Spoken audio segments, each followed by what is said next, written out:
I'm at a place that's very close to my heart. It's the Milton Botanic Gardens, just 35 kilometres west of Melbourne.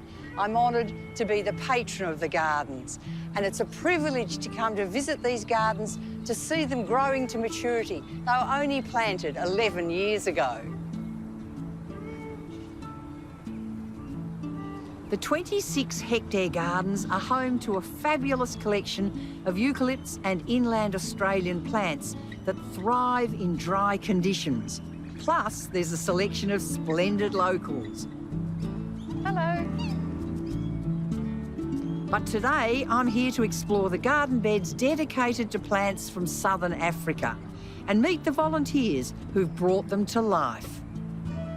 Hello. Hi. Hi, Jane. Thanks for bringing a bit of South Africa to Australia. That's wonderful. Oh, we love doing that. Ella and Steve Parker are crazy about plants from southern Africa. Well, the first plant that I noticed was this one because it's in my front yard and I love it. Fading now, but Leonotis. Yes, I love it. Yeah. It's the lion's ear. Yeah, soft and furry. Ella met Steve in South Africa, not far from where she grew up near Johannesburg. The pair worked together, helping to care for the gardens at a university near Kruger National Park. They've brought that shared love of the succulents, proteas, aloes and other shrubs from southern Africa with them to Australia. And now the old plumbago. It's a good, popular plant. Very, very popular. And this one is a deeper blue than the one that, Yes. that I knew when I grew up in South Africa. So it's very nice. And it contrasts very well with the white plumbago, which is a new find for us. It looks good. It adds a bit of colour for a very long time, Yes, doesn't it? It does, yeah. It does. And they get quite sticky.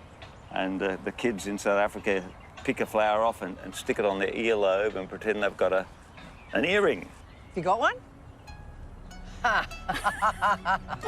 You don't do that now, though, do you? No. No, all right. This is in the hibiscus family, most definitely with a flower like that.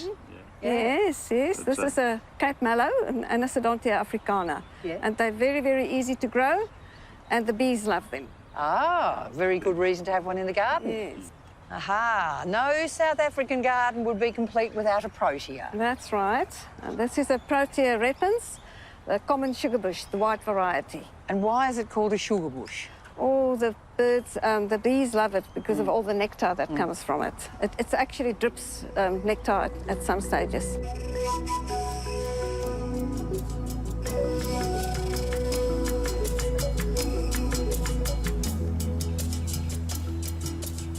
These plants are doing really well. They love the dry conditions here, which is so similar to those in southern Africa.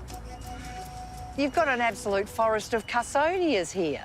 This one's been in probably 6 years and single-stemmed. And then when they reach maturity, they flower. So this one's flowering and fruiting. And eventually they'll grow to about 5 metres tall and each head will be separate with a clump of leaves at the top. People love them and they're very popular when people know about them, but not that many people know where to find them. Now, lots of people ask us about them. You do get specialist nurseries that would supply these ones. They're very common in South Africa.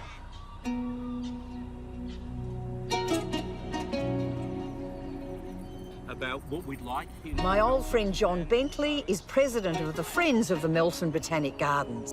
And what do you like about South African plants? The form, structure, colours, and they fit in really well with the rainfall that we get in Melton, which is only 450 millimetres of rainfall a year. So for people out there in a very expanding housing development area, that's a great idea so people can see what you can grow in low rainfall areas. So people want sometimes more than just Australian natives.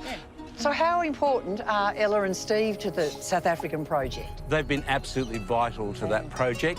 When I met them in the garden one day and I heard the accent, I said, we're building a South African garden. It's going to be fantastic. And they said, we're going to be in that project. And it's just become a huge cooperative effort as volunteers build this garden. Fantastic. Very special to have volunteers like that. It's lovely.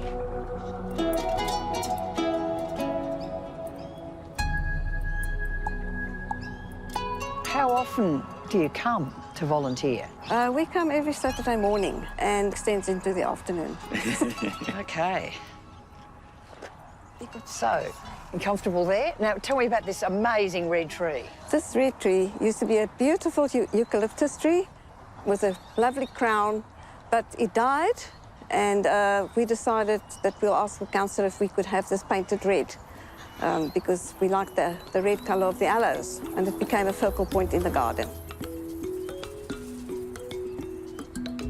Aren't they unusual? They are very. Buds will expand like that and make a big blob at the top. That's I like love how a it- green one. It looks beautiful. It looks like it's something belonging to a pond or in an aquatic situation. Almost like a coral. Beautiful. Yellow one is a beauty. Pattersonii, Erica Pattersonii, but the common name is mealy. The mealy. Mealy heath. Oh. A mealy is a corn cob in South Africa. And they eat, that's what they eat. They put it on a barbecue and... Yeah. Yeah. The corn cob. The corn cob, They yeah, don't but eat not this that. But I like the yellow. Yes. And then the one beyond, which is really amazing, purpley pink. Yeah. Wow. Erica melanthera.